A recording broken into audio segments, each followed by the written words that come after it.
30 Days of Wisdom Series, Day 15. तपाईँलाई एउटा funny yet disturbing कुरा थाहा छ? Most people don't live their life. They just continue it. A great philosopher Socrates said, life without questioning is not living, it's surviving. Existing on autopilot. तपाईँको life चलिरहेछ तर तपाईँले कहिले एउटा मोमेन्ट अफ ब्रेक लिएर यो आफूले आफूलाई सोध्नु भएको छ? Why am I doing what am I doing? Why do I want what I want? Or who told me this thing simply matters भनेर? फिलोसफी तब मात्रै सुरु हुन्छ जब तपाईँ यी कुराहरूको बारेमा क्वेसन गर्न थाल्नुहुन्छ आफूलाई और आफू अगाडिको संसारलाई. Most people don't ask why. उनीहरूमा यो कुराको डर हुन्छ कि यो वाइको प्रश्न आयो भने यसले निकै नराम्रो चोट दिन्छ भनेर. यो पर्टिकुलर चोइस नै मैले किन लिएँ त?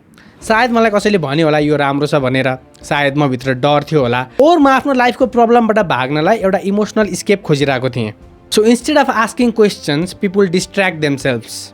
Movies, social media, noise, business, anything to avoid rather than facing their own truth. Example, तपाईँ खुसी हुनुहुन्न आफ्नो करियरसँग, आफ्नो रिलेसनसिपसँग, आफ्नो लाइफको पर्पजसँग, तर अब यो कुराको ब्लेम कसलाई गर्ने? मेरो अफिसको बोस टक्सिक छ, मार्केट खराब छ, पार्टनर चेन्ज भयो, मेरो त लक नै खराब छ.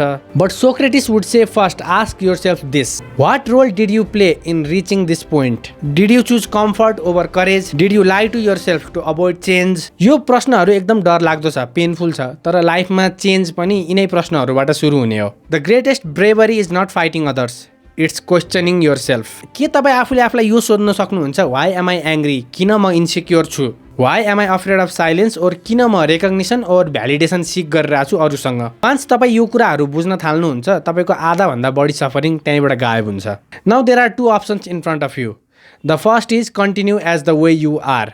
वेक up, eat, work, sleep, repeat. Or you can sit alone for 2 minutes and ask yourself, am I choosing my life or I am just continuing it? किनकि जीवन तब मात्रै सुरु हुन्छ जब तपाईँ त्यसलाई प्रश्न गर्न थाल्नुहुन्छ.